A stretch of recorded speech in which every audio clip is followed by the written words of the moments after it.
sono Antonella Magaraggio, sono la Presidente dell'Ateneo Veneto.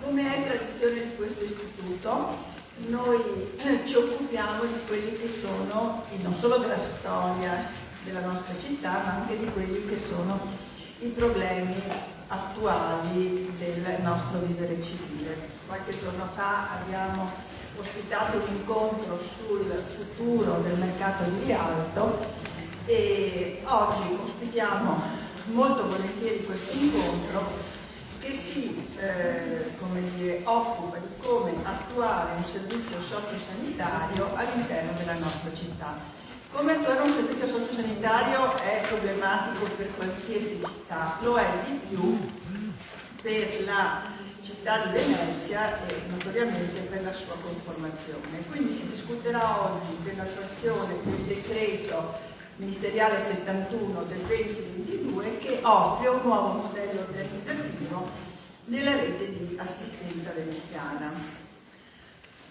Vorrei fare una precisazione. Voi qui vedete molti rappresentanti di diverse categorie, dal Nicola Funari degli Amici del Giustiniani, a Marco Borghi che rappresenta la Municipalità di Venezia, a Giovanni Leone, vicepresidente nazionale dell'Ordine dei Medici, a Cristiano Samueli, medico, Salvatore Viali, Francesca Corso, eccetera. L'Ateneo, non essendo un luogo notoriamente partigiano, come dice, garantisce sempre il contraddittorio. Io uso termini della mia vecchia esperienza giudiziaria. Quindi avevamo invitato, come era giusto che sia, rappresentanti del NULS. E in particolare avevamo invitato il direttore generale, dottor Contato, e l'assessore comunale, dottor Simone Venturini, i quali avevano in un primo momento dato l'adesione a partecipare al nostro incontro. Dopodiché ci hanno comunicato l'impossibilità di presenziare al convegno e ci siamo interrogati col dottor Funari, siccome ritenevamo la loro presenza importante, direi quasi necessaria, abbiamo chiesto loro, ha chiesto il dottor Funari con delle mail se ci dessero delle altre disponibilità, perché noi, pur nella difficoltà di incrociare questi incontri, perché l'Ateneo ha un'attività molto serrata, avremmo cambiato le date in modo che loro potessero essere presenti. A queste mail non è stata data risposta. Questo lo dico non per stigmatizzare il comportamento di nessuno, ma perché come Ateneo ci tengo a dire che noi sentiamo tutte le voci dei protagonisti di una vicenda. Qui dispiace che non ci sia la voce dell'ULS, ma tant'è, e mi correva l'obbligo di dirlo. Non prendo più spazio a questo incontro, che starò volentieri ad ascoltare, do la parola a Socio Funari.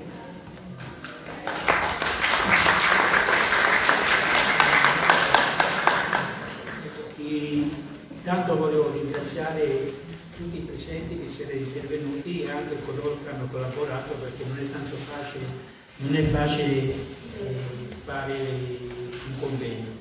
Volevo ringraziare anche la dottoressa Magaraggio, che è Presidente dell'Ateneo, e tutti quanti le sue collaboratrici, perché sono state veramente brave e ottime per aiutarci. Ecco, il tema che io prenderò all'esame è quello che voi vedete qui. Ecco, cercherò di essere breve, perché vogliamo essere a un certo punto dare spazio anche a molte persone che già hanno chiesto che vogliono fare delle domande e intervenire. Il tema di come attuare un servizio sociosanitario nel centro storico di Venezia e nell'estuario, ricordando la specificità di Venezia. Ecco, anche in questi 3 giorni elettorali abbiamo visto cosa significa essere specificità di Venezia.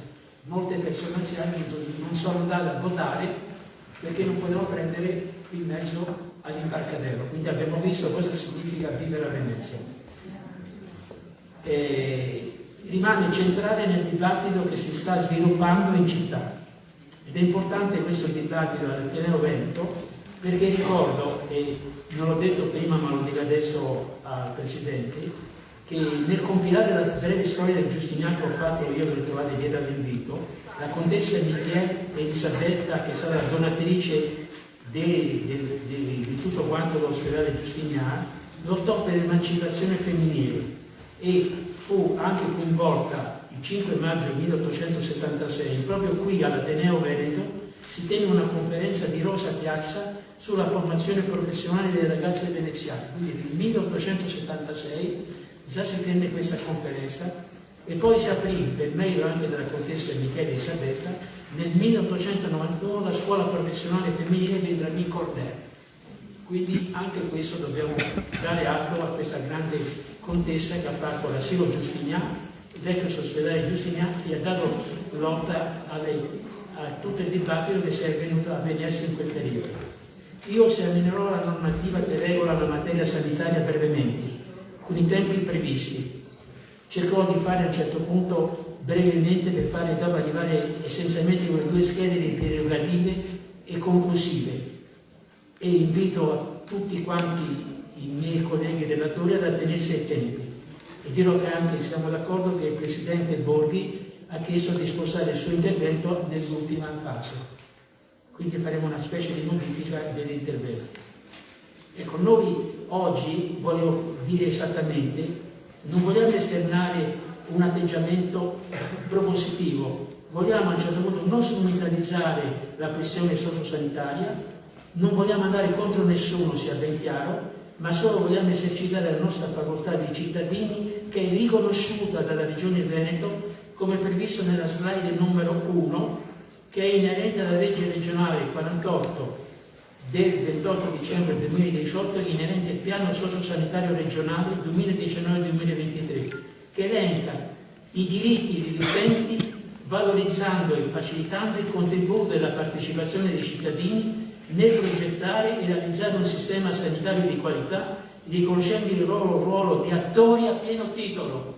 Ecco, questi si dimenticano molte volte le persone che comandano, e non considerandoli non dobbiamo essere considerati come solo oggetti passivi del sistema.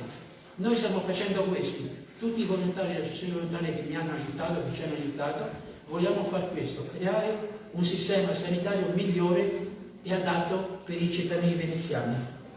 Io devo ricordare una cosa importante, perché ho avuto anche dei problemi con alcuni miei colleghi, che noi operiamo nell'ambito del diritto pubblico, cioè è il diritto sanitario pubblico, quindi ogni struttura e atto relativo che si applica, che ha conseguenze sanitarie, deve essere previsto da una norma vigente, cioè non possiamo dire delle false notizie come stanno dando molte persone in giro. Ricordo sempre importante di questa legge regionale la previsione della procedura, questo è molto importante perché prevede questa legge regionale che le 9 schede di dotazione territoriale si devono approvare entro il 31 dicembre 2013. È importante per questo, perché se entro il 2013, e questa è la mia tesi, non solo mia ma anche di molti legali, se non viene attuato modifiche al sistema attuale, l'ex ospedale Giustiniani non esisterebbe più dal 1 gennaio 2014, quindi è necessaria una delibera regionale. Molto importante anche il comma terzo, sempre nell'articolo 7, perché prevede espressamente, e molti si dimenticano, la specificità delle aree lagunari. Proprio la legge regionale dice che siamo specifici, però tra il dire e il fare c'è in mezzo la laguna. Io passerò in rassegna velocemente, dato il tempo limitato che ci siamo dati, per dare spazio a tutti voi, le altre norme dello slide relative che possono essere poi viste tramite, stiamo facendo anche una pagina Facebook e anche domani, grazie ai grandi collaboratori esperti tecnici, con YouTube. Arrivo alla slide, se poi avanti a due, ecco la 2A. Ecco, io ho fatto una specie di promuovere elenco di tutte le disposizioni vigenti oggi, perché la mia idea, che alla fine vedremo subito, in base a quelle disposizioni vigenti, cosa si avrà nella sanità veneziana oggi, mentre quello che noi, come cittadini, in base alla legge nazionale, presentiamo la proposta diversa. Quindi questa slide dice esattamente è la bozza di programma triennale 2022-24 e l'elenco annuale 22. Io mi sono riferito, questo è l'elenco generale, solamente alle robe che riguardano il Comune di Venezia, non mi sono riferito a tutta la URSS, perché altrimenti non mi interessava il convegno, e poi una cosa molto ampia. Per quello che interessa a Venezia, prevede che la Casa della Comunità di Venezia un importo di 6 milioni, e prevede 6 milioni di finanziamento che è previsto dalla delibera 86 del 2020, che adesso noi vedremo questa delibera subito dopo. E poi prevede una Casa della Comunità del Lido di Venezia in importo 1,8 milioni, però il finanziamento deve essere stanziato dal bilancio, che il bilancio non ha stanziato niente ancora. Vediamo la delibera, che è molto importante, dal numero 86, che è la slide 3, del 27 gennaio 2020. Prevede un intervento, questo è molto importante questa delibera, perché prevede un intervento per un importo di 61 milioni, però divisi in due specifici stralci funzionali. A, come voi vedete, è per il settore sanità, monumentale, uffici e reparti, di 39 milioni e 200 mila, mentre è prevista la specifica per il settore culturale che riguarda la parte monumentale, la scuola grande di San Marco, di 21 milioni e 800 mila. Quindi in definitiva un terzo di questa somma va al settore culturale, non al settore sanitario. Quindi è fuori dalla legge sanitaria.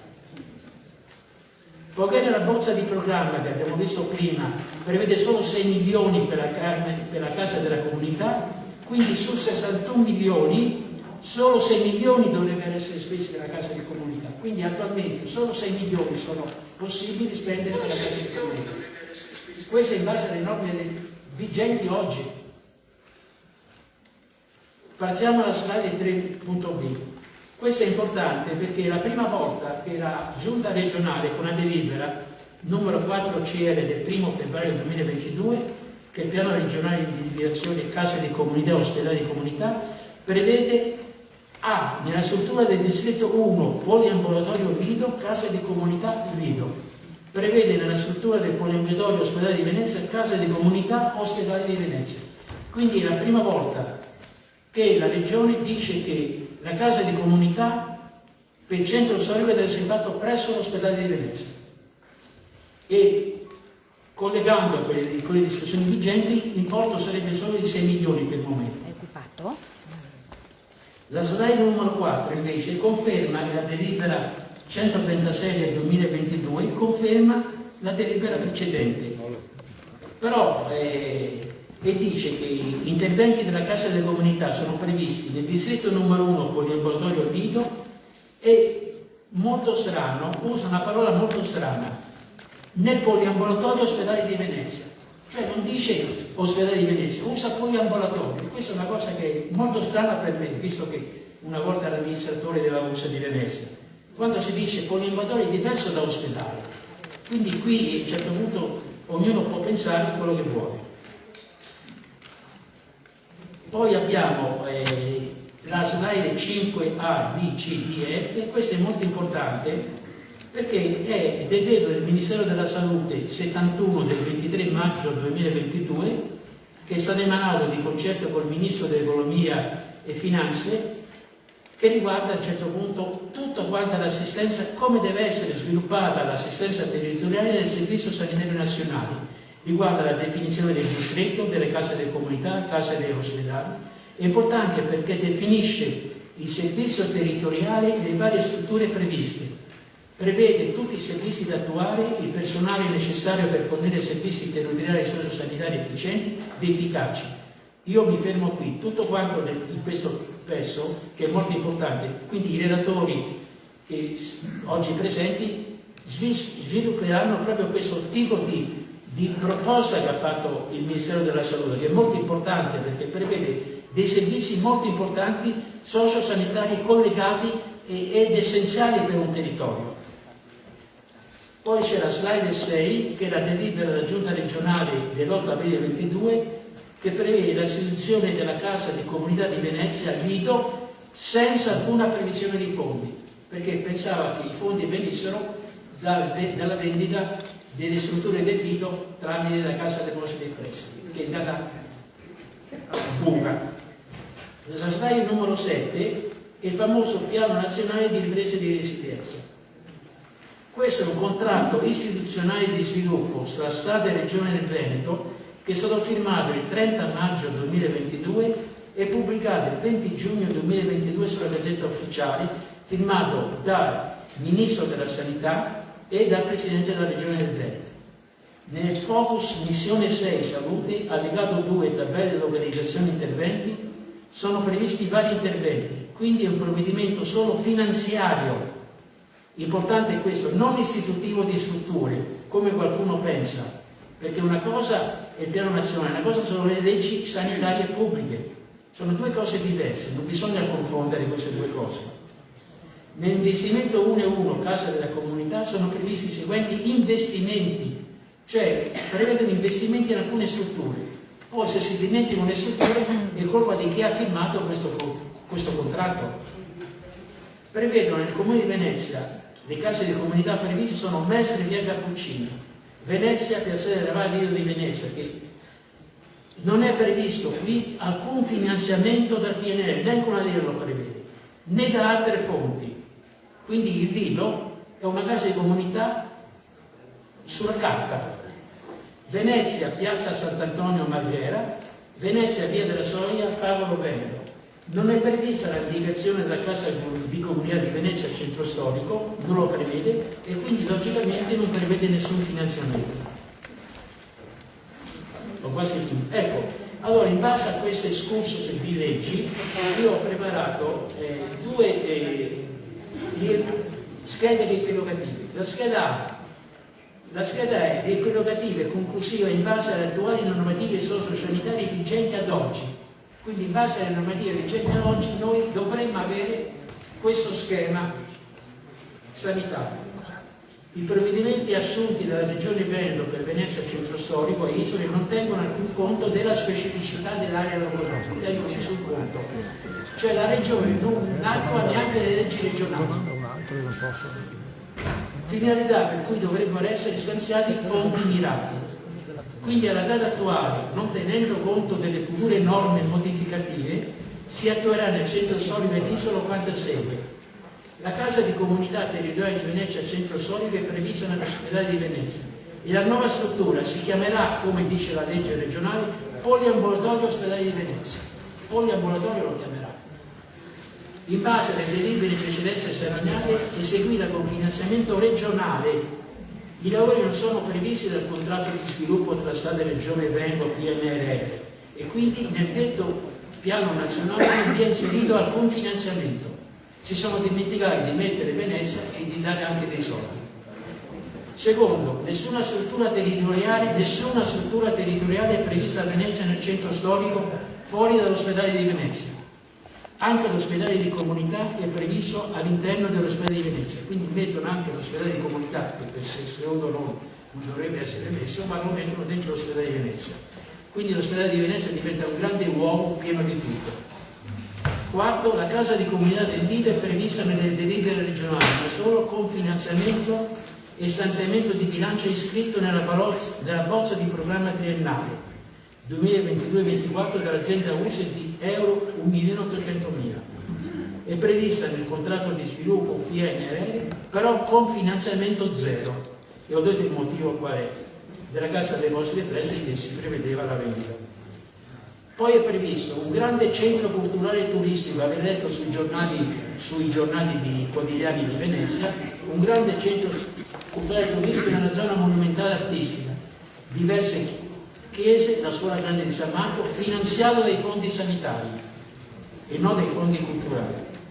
Sesto, i servizi sociosanitari gestiti dall'ex ospedale Giustiniano cesseranno dal 1 gennaio 2024 se non verrà approvato un provvedimento regionale entro il 31 dicembre 2023, in base all'articolo 7, comma 1 del piano sanitario regionale. L'ospedale potrebbe diventare, dopo tale data, anche una struttura alberghiera, pertanto non verranno più rispettate le volontà della donatrice della struttura. Adesso passiamo alla scheda B. La scheda B è le prerogative conclusive in base al decreto del Ministero della Salute 71/2022 e al contributo e alla partecipazione attiva nostra di cittadini in base alla legge regionale numero 48 del 28 dicembre 2018, quella che ho detto che è il piano sociosanitario regionale. si estrinseca nella proposta del seguente modello gestionale dei servizi. Questo è il modello gestionale dei servizi sociosanitari che noi proponiamo nel centro storico e nelle isole. L'ospedale di Venezia va sicuramente ampliato, ma con servizi strettamente ospedalieri adeguati a un ospedale di rete, vedi decreto ministeriale 70/2015, che sappia attrarre stabilmente professionisti motivati, con primari a tempo pieno e con personale sufficiente, adeguati e firmati, non con saltimbanchi. Occorrono opportuni finanziamenti per la specificità veneziana e mezzi tecnici altamente professionalmente qualificati che blocchino il passaggio del personale nel privato. Stiamo vedendo che il personale bravo, tecnicamente preparato, va nel privato perché guadagna di più. Insieme ad una politica della casa effettuata dalla stessa azienda USE e dal Comune che permette ai dipendenti di abitare a Venezia centro storico. Deve cessare l'anomalia costituita dal finanziamento con fondi destinati ai servizi sociosanitari invece di utilizzare quelli della cultura per effettuare interventi di valorizzazione del centro culturale e turistico della zona monumentale dell'ospedale di Venezia. Due le soluzioni possibili, secondo le proposte che facciamo. Uno, la devoluzione del patrimonio storico e architettonico che ne fa parte alla Fondazione Musei Civici di Venezia, di cui è socio fondatore il Comune di Venezia. Seconda, la creazione di una fondazione pubblica, con la partecipazione di tutti gli enti locali e pubblici anche, quindi potrebbe anche intervenire anche l'Ateneo Veneto, per la gestione di detto patrimonio. Terzo, la necessità di una rete efficiente di servizio veramente territoriale fuori dall'ospedale. Tale attivazione è richiesta anche ai tempi del Covid. Tutti dicevamo che dovevamo avere fuori le strutture sanitarie, non dentro l'ospedale. L'ex ospedale Giustiniani, vicino a Piazza di Roma, è la sede adatta e migliore per ospitare le funzioni del distretto, della casa di comunità che verrà correlata al distretto dalla rete dei medici di medicina generale e pediatrica, con una forte connessione tra di loro. In detta struttura la casa della comunità diventa il luogo della vera integrazione tra sanitario e sociale, mentre è difficile che avvenga nell'ospedale di Venezia, anche per questioni psicologiche. Molti di noi non vogliono andare all'ospedale per questioni psicologiche, diciamo la verità. Si eliminerebbe la parcellizzazione tra i vari servizi e avrebbe sviluppato il welfare di prossimità, CSM, consultori familiari, promozione della salute, eccetera. Pertanto è indispensabile la modifica della delibera della Giunta regionale 136 del 15/2/2022 che deve prevedere la sede della Casa di Comunità a Venezia, centro storico, nell'ex ospedale Giustiniani. Quarto, funzionamento di poliambulatori che non sono ancora previsti, sociosanitari efficienti nelle isole di Murano, Burano e Pelestrina. Per ultimo, dulcis in fondo, l'istituzione della Casa di Comunità al Lido predisponendo un finanziamento regionale o statale, tenendo conto che il PNRR non ha previsto alcun finanziamento. Quindi io termino dicendo che spetta a noi decidere quale tipo di servizio sociosanitario vogliamo per la nostra Venezia. Grazie.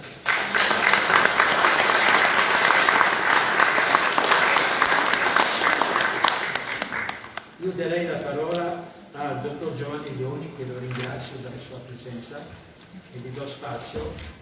Il mio spazio lo ringrazio anche per tutte le battaglie che abbiamo letto sui giornali che sta facendo a difesa dei medici. Grazie dottore. Scusa.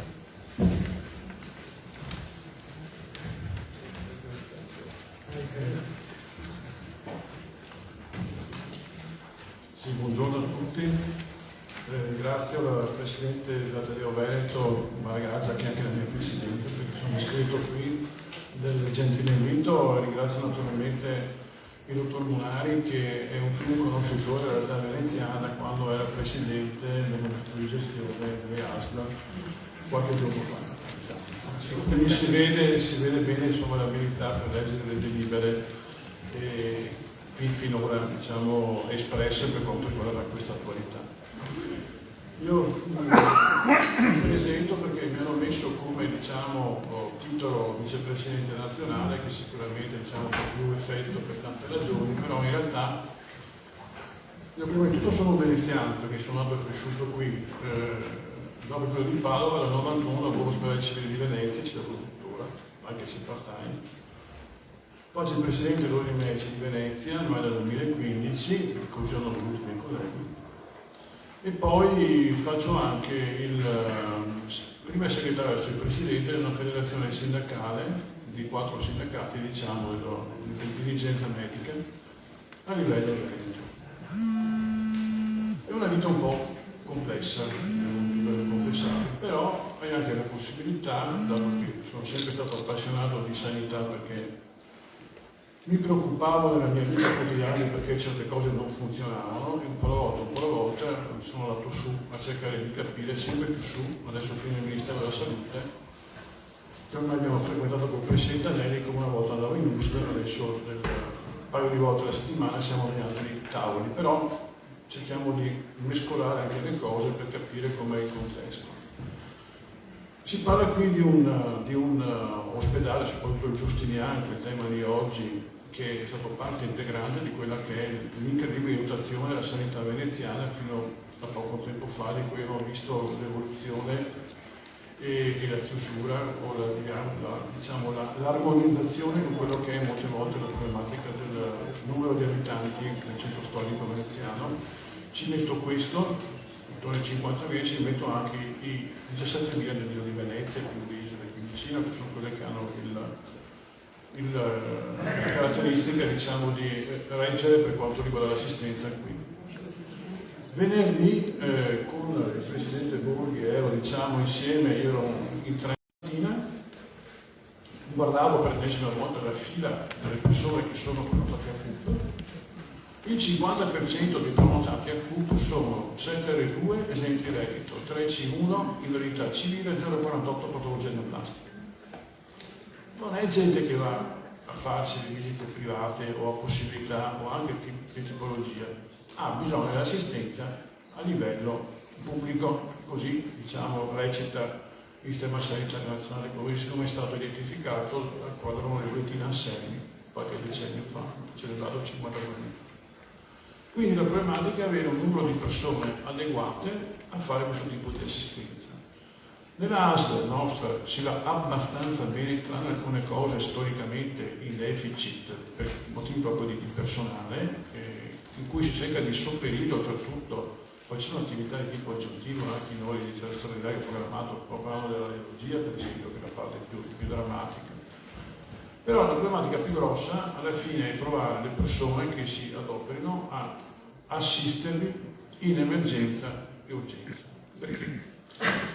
Perché l'emergenza e urgenza è, diciamo, io ho fatto il medico di pronto soccorso, inizio la mia carriera per 2 anni e mezzo in provincia di Venezia, sono di Piave, è, diciamo, l'assistenza tipica, generale, H24, di notte, festivi.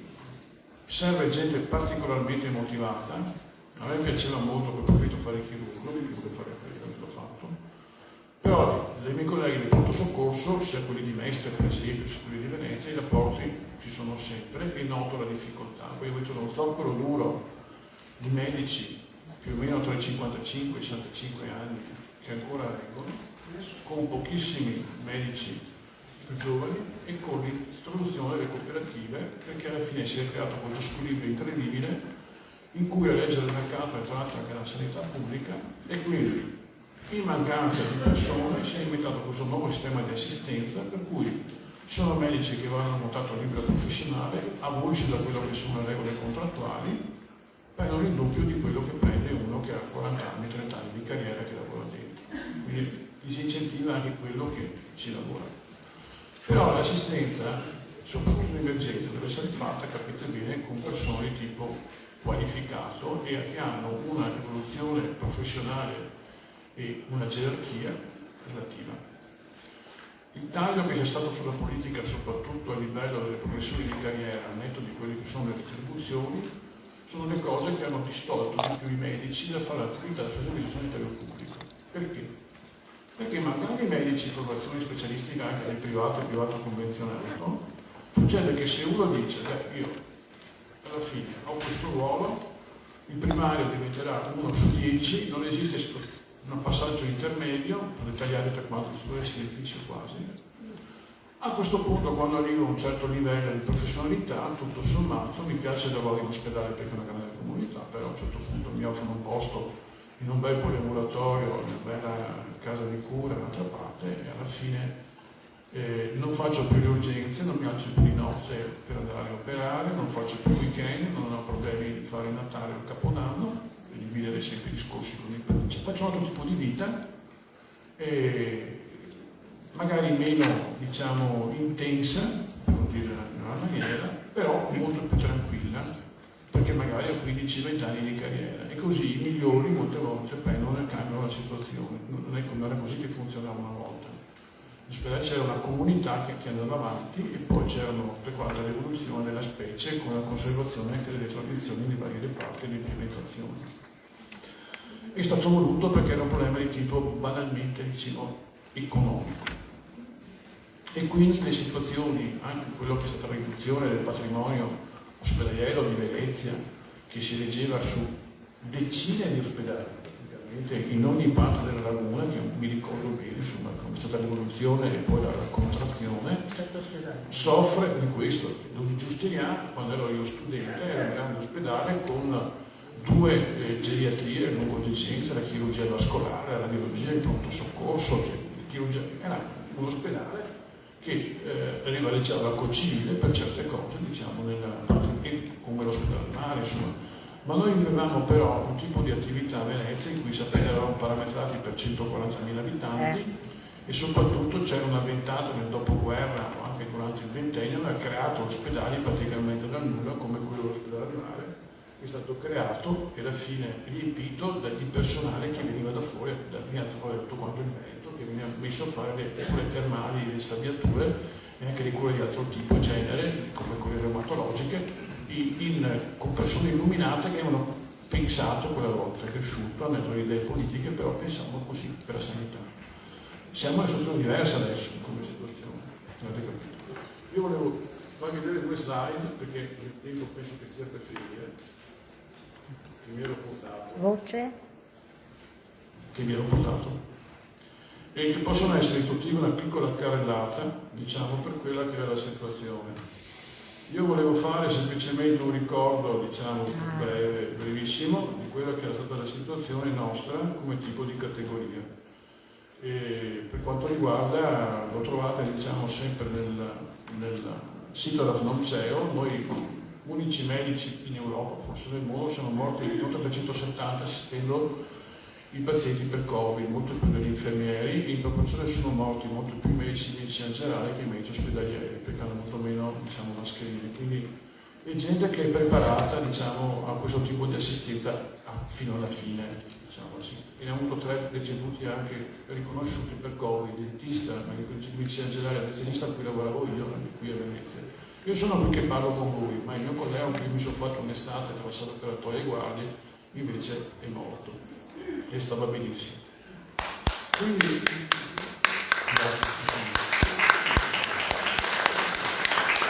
io non so che idea avete voi dei medici dei telefilm che vedete qui, o avete questo tipo di idea più vicino a noi, o avete il medico di medicina generale, lo specialista del conoscente, però è una comunità molto strana quella dei dottori, insomma, che fanno questo tipo di attività e combattono con questo, con il numero di posti letti in assoluto per quanto riguarda i sistemi sanitari avanzati. E anche con una differenza, dato che sono nazionale lo posso dire, anche di aspettativa di vita per quanto riguarda il sud e il nord. Si vive 10 anni in più qua a nord rispetto al sud. Anche per quanto riguarda i finanziamenti e il flusso, diciamo, sono più i flussi che vanno soprattutto in Lombardia e Emilia Romagna, abbiamo il Veneto che c'è più il pubblico. Questa è la distribuzione, l'unica che ho trovato più recente per quanto riguarda tutte quante tipologie di medici, tra medici, medici generali, ospedalieri, guardia medica, sumaisti, quindi ci sono tanti tipi di attività differenti in cui uno può fare questo tipo di lavoro. Ma soprattutto stiamo vedendo molto vecchi, perché purtroppo abbiamo l'alta media che siamo tra i più vecchi medici europei, perché tanti giovani, quasi il 15-20%, hanno voluto andare a lavorare all'estero. Noi forniamo la comunità straniera più numerosa negli Stati Uniti, ma anche in altri paesi come Francia e Germania, e non vengono loro da noi. Da noi vengono i cubani, forse, o vengono altri da parte dei paesi dell'est, con tutto il rispetto, però gli europei non vengono qua perché le condizioni non sono favorevoli per quanto riguarda loro.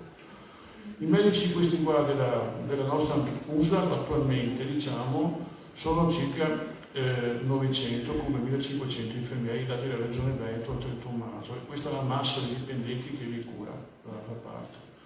Tanti sono in autodimissione. Dimissione vuol dire che prima della loro fine come pensionamento scelgono di cambiare tipo di vita, e questo si somma a quelli che pensionati, insomma a quelli che non ci sono perché mancano specialisti. In più ci sono le problematiche, diciamo, per quanto riguarda ovviamente le violenze sul operatore sanitario periodicamente.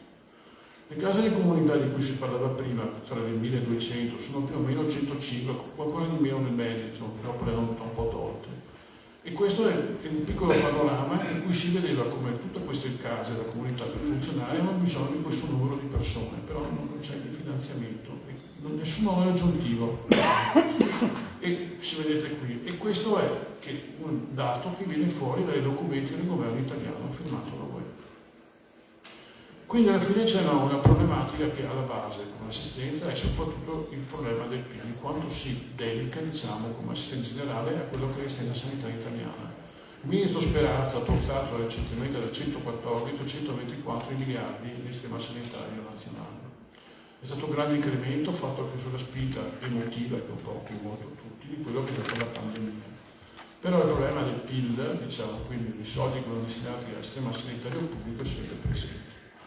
Questo è il problema nostro, cioè il campione di quello che vogliono fare i medici attualmente, quelli che dovranno assistere, e sappiate che oltretutto la professione va al femminile, già sotto i 60 anni il 51% sono dottoresse che ci assistono, ma il 60% come si vive nelle classi dei 40 anni, quindi noi avete delle dottoresse per la stragrande maggioranza che vi curano, con tutte quante le problematiche che hanno le donne poi a conciliare altri tipi di attività nella loro vita normale. E questo mi ha fatto male a me personalmente, perché avere solo l'11% che prevede di restare nel pubblico in questo momento storico è un po' triste come tipo di attività, però questo è quello che è venuto, anche perché la problematica era le ferie, i crediti, le ore di lavoro oltre, diciamo, quello che è il contratto normale, quindi la contrazione su quello che è l'attività privata, e la problematica degli atti amministrativi che ci perseguitano. E oltretutto questo che si diceva, insomma, tra le aspettative di carriera, perché il medico che sceglie di fare questo tipo di carriera in ospedale ha un certo tipo di aspirazione, se no farà altri tipi di attività, e se quando viene frustrato è dopo difficile recuperare. Oltretutto la problematica è anche il tipo di stress psicofisico.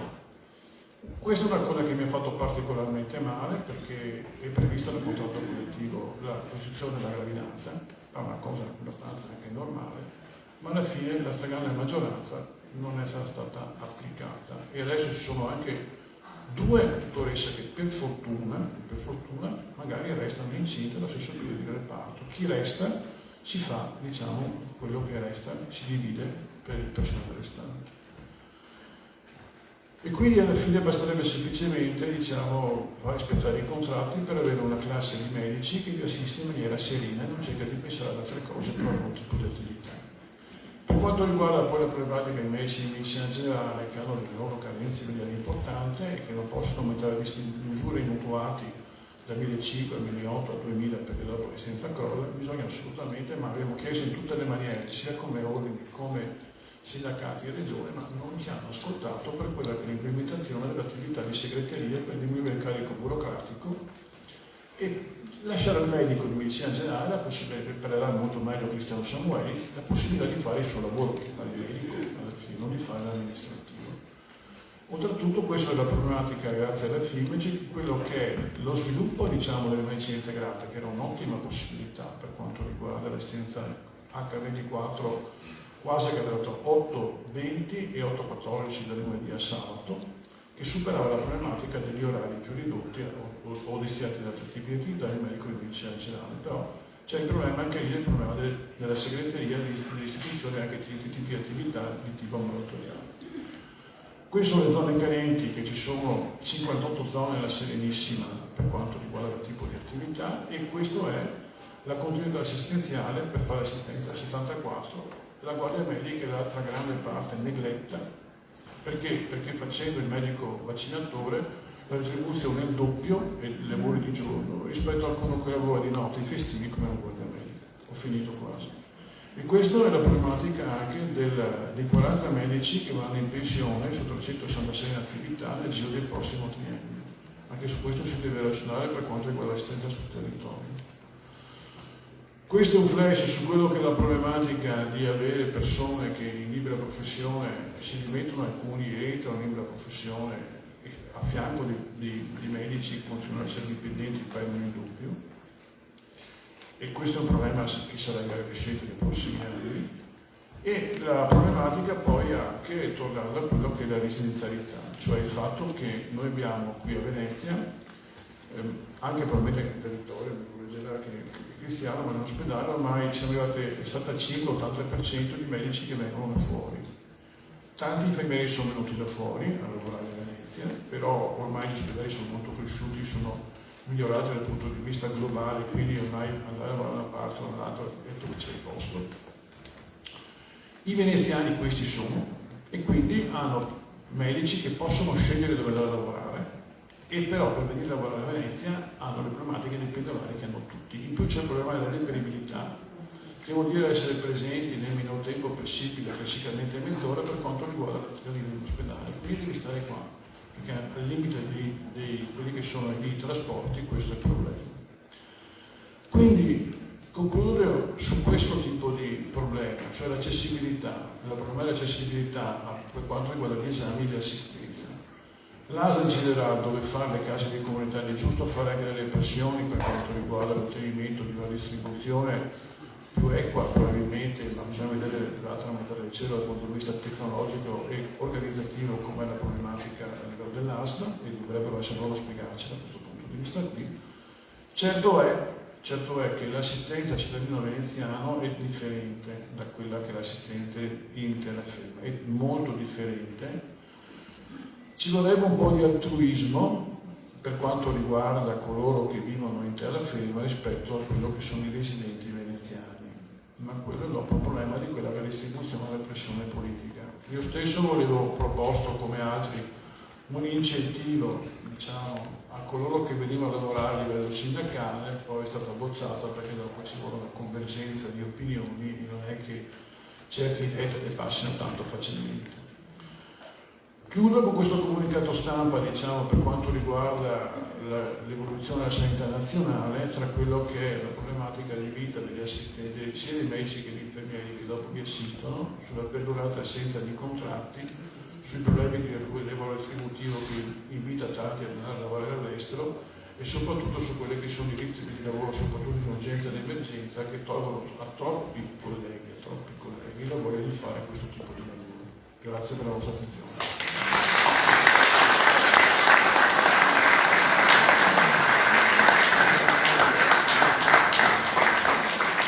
Ringrazio il dottor Giovanni Leoni che ha dato un panorama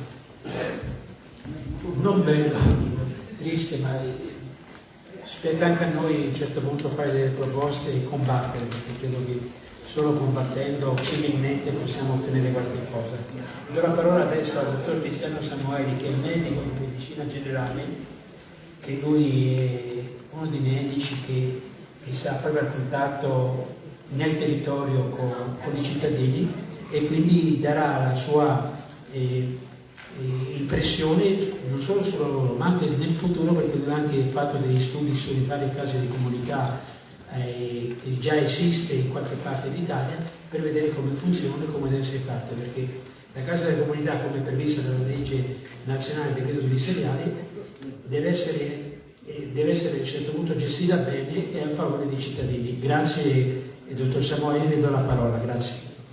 Sì, buonasera a tutte e a tutti, ringrazio l'Ateneo Veneto per questo gentile invito, ringrazio anche il Movimento per la Salvaguardia della Salute Veneziana per avermi invitato a questo incontro.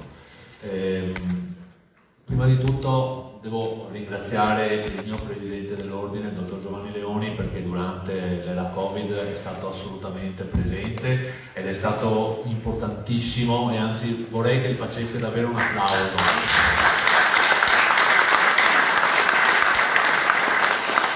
Perché vi posso assicurare che non è stato facile gestire una pandemia e non sarà facile gestirla. quindi diciamo su di lui sicuramente, sulle sue spalle, vi posso assicurare perché lo conosco da tanto tempo, ci sono stati tanti problemi che comunque lui ha sempre gestito molto bene. Il tema della medicina generale è un tema che dobbiamo affrontare però ragionando prima di tutto su quello che sta succedendo. A livello italiano fra il 2012 e il 2019 sono andati in pensione circa 3.000 medici di medicina generale che non sono stati poi sostituiti. Il problema è che fra il 2022 e il 2028 i dati che noi abbiamo indicano che ci saranno una media di circa 10.000 medici di medicina generale che andranno in pensione. E su questo, ed è questo il tema dei temi. È un tema importante soprattutto per quanto riguarda Venezia, perché ci dobbiamo ricordare che a Venezia l'indice di anzianità, che è l'indice che riguarda il rapporto fra i giovani sotto under 14 e gli anziani over 65, è per quanto riguarda il centro storico di 1 a 3, mentre per quanto riguarda il comune di Venezia è di circa 1 a 2. Quindi vuol dire che gli anziani nel centro storico di Venezia sono molto elevati, ed è sicuramente compito della medicina del territorio, della medicina generale, affrontare quindi questo tema. Però andando nello specifico vi posso dire che abbiamo un altro problema serio per quanto riguarda il Veneto. Questi sono dati ufficiali. Ebbene, entro 7 anni il Veneto perderà 1.878 medici di medicina generale. In entrata, entro 7 anni, le previsioni sono di 595 medici di medicina generale. Quindi la differenza è che noi avremo 1283 medici contro i 1800 che dovevamo avere. Quindi il tema è che sicuramente, e lo state già sicuramente sulla vostra pelle anche già sentendo, è che i medici di medicina generale stanno scomparendo, stanno andando in pensione, qualcuno sta anche abbandonando perché, questo è un altro problema serio, sicuramente il Covid ha creato delle situazioni non molto facili per quanto riguarda la vita professionale e la vita privata del medico di medicina generale. Su questo dobbiamo essere molto chiari.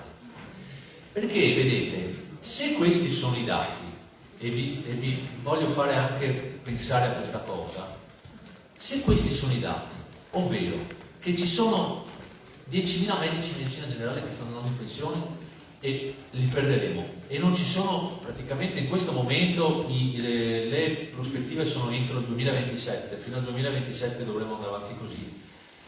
C'è un problema, ma il medico di medicina generale può andare in vacanza? Il medico di medicina generale si può ammalare? Chi lo sostituisce? E ve lo sto dicendo io che sono medico di medicina generale di Murano e del Lido, che è da 2 anni che non faccio vacanze. Ho avuto 2 volte il Covid, mi sono ammalato, ho avuto per fortuna un collega che mi ha sostituito, bontà sua, però è questo il tema dei temi. Non dimentichiamocelo anche perché, e su questo dobbiamo aprire un'ulteriore parentesi,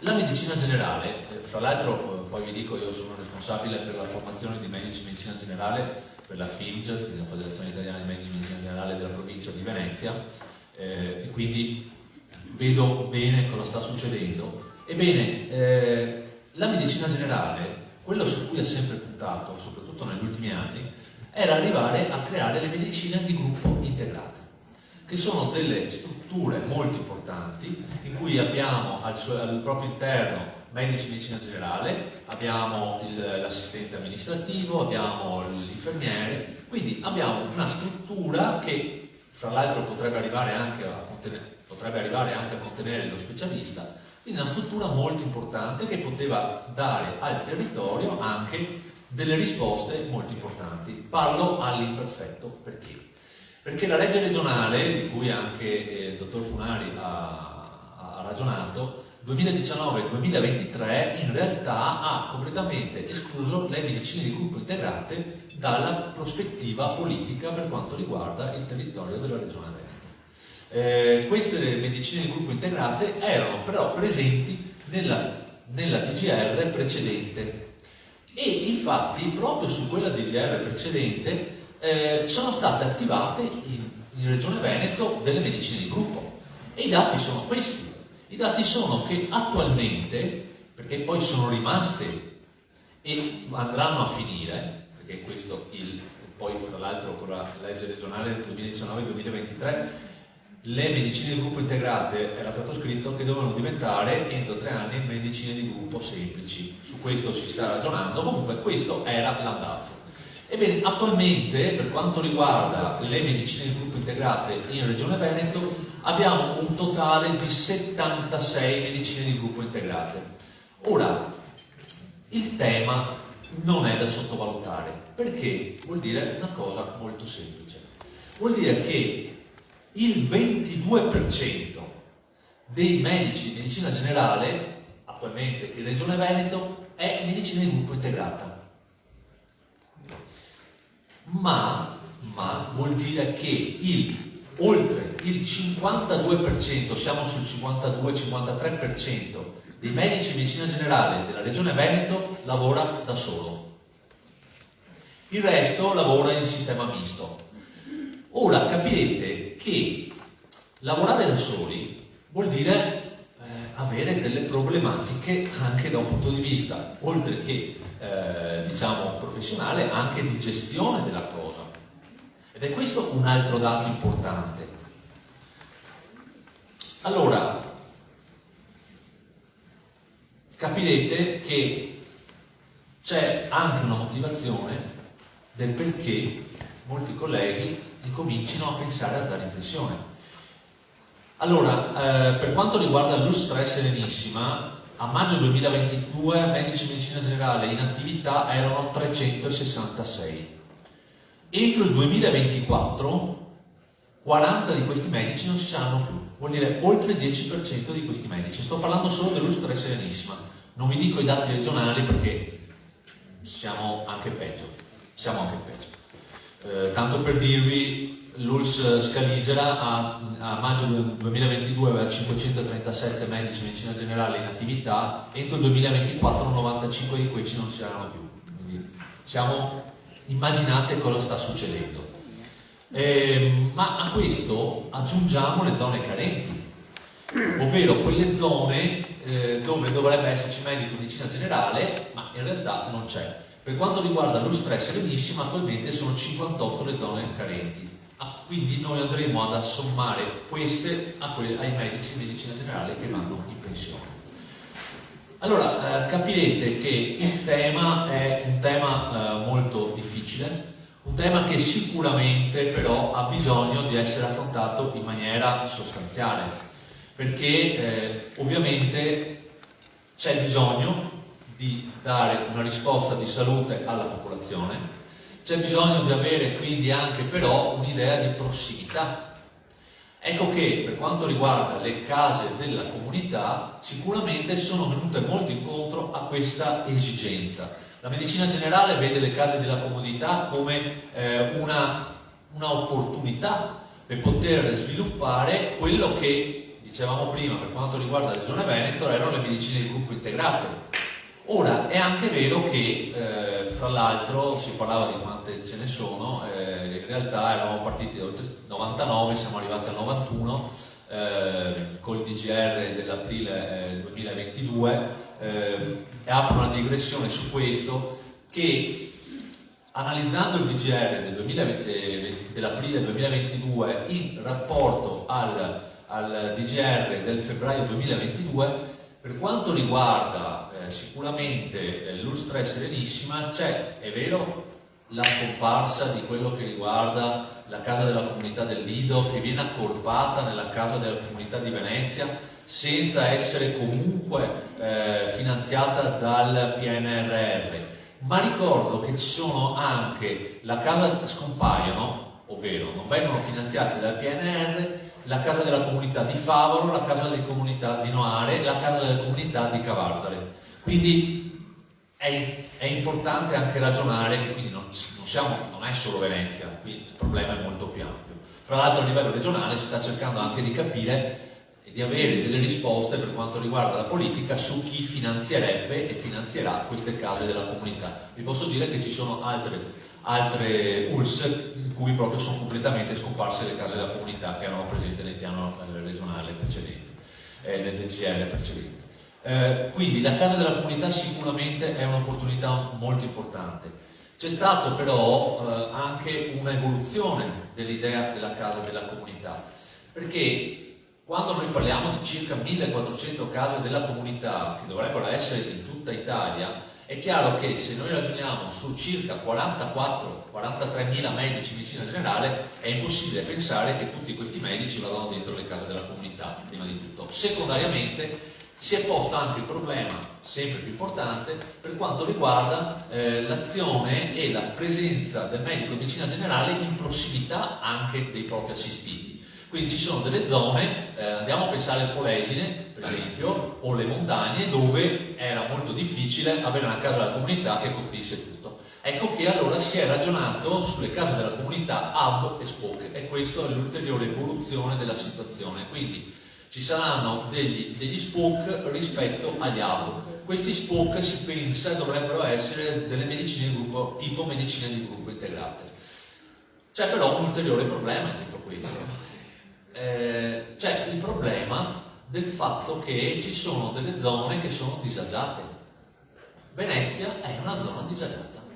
Venezia, per quanto riguarda la medicina generale, è sicuramente una zona disagiata, perché abbiamo le isole, perché abbiamo l'unica possibilità che abbiamo è di muoverci camminando oppure in barca, ma non è che abbiamo altre possibilità. E questo, fra l'altro, tutti i giorni io me lo trovo di fronte, perché appunto ho persone anziane che hanno problemi a uscire di casa, ho persone anziane chiuse in casa perché appena escono hanno il ponte e non riescono a farlo. Quindi questo è un tema ulteriore su cui dobbiamo ragionare, e che sicuramente, ed è questo importante da sottolineare, non è più solo un tema sanitario, ma diventa anche un tema sociale. Quindi noi abbiamo il tema sociosanitario, fra l'altro il Veneto ha una grande tradizione in questo discorso, lo stiamo esportando anche nel resto delle regioni d'Italia. Importante quindi ragionare sul tema sociosanitario, non dobbiamo ragionare solo sul tema sanitario. Allora, quello che voglio appunto andare a dire è quindi l'opportunità importante delle case della comunità, il fatto che comunque abbiamo una zona disagiata come Venezia, su cui bisogna fare però anche delle proposte, a dare comunque delle possibilità. Perché a questo, come dicevamo prima, si aggiunge il fatto che mancano medici in medicina generale. Ebbene, è ovvio che i medici in medicina generale mancano, questo è evidente. Come possiamo fare? Una delle proposte che stiamo facendo, fra l'altro poi io faccio parte di un progetto proprio su questo tipo di cosa, è cercare di ragionare sui microteam. I microteam sono delle situazioni in cui il medico di medicina generale che lavora da solo è affiancato o da un infermiere o da un segretario che dia quindi la possibilità di liberare il medico di medicina generale dalle incombenze, che sono sempre, vi posso assicurare, sempre maggiori, di tipo amministrativo. Questo non vuol dire che il medico di medicina generale non se ne frega più. Vuol dire solo che ovviamente la compilazione della SVAMA, la compilazione di tutto quello che riguarda se dovete andare nell'ospedale di comunità venga delegata a una persona che le compila, poi il medico lo controlla e la firma, se ovviamente è a posto. Quindi niente di eccezionale, però vi posso assicurare che ci può aiutare moltissimo nella gestione di queste cose. Ora, è chiaro che l'ideale sarebbe che per ogni medico di medicina generale ci fosse un amministrativo, questo è fuori di dubbio. Non vi dico un infermiere perché abbiamo grossissimi problemi con gli infermieri che non si trovano e sono sempre di meno, però un amministrativo magari potrebbe esserci. Però, ecco, magari quello che si pensa, magari anche come FINGE, potrebbe essere un amministrativo magari ogni 2 medici, potrebbe essere già un'idea, soprattutto sulle isole della laguna di Venezia, potrebbe essere molto importante. Allora, vi ho dato un po' di una visione molto ampia della situazione. Vi dico, ecco, quello che vi chiedo anche come popolazione è di cercare anche di capire le difficoltà che abbiamo come medici di medicina generale. Noi veniamo da una pandemia in cui siamo stati veramente davanti nelle trincee. Noi non siamo nati, e vi posso assicurare, non siamo cresciuti e non abbiamo studiato per fare i Marines, però ci siamo trovati, volenti o nolenti, a doverlo fare, e come ha detto anche il dottor Leoni, purtroppo molti di noi anche hanno lasciato la vita. Quindi abbiamo questo problema, è sicuramente un problema che ci ha colpito. Vi posso assicurare che non è stato facile, per quanto mi riguarda, durante la pandemia dover andare a lavorare davanti, per esempio, al fatto che non c'era nessuno per strada, c'era solo io per strada, e ti rendi conto che stai andando a fare qualcosa di importante, però qualcosa che ti può veramente anche colpire. Io andavo con la paura a lavorare, ve lo posso assicurare. L'ho fatto, e come me l'hanno fatto tutti i miei colleghi. Però questo è per dirvi, cercate di capirci se a volte probabilmente qualcosa non va proprio bene, perché per di più su questo abbiamo anche il problema di una gestione di tutta la cosa. Allora vi ringrazio e buonasera.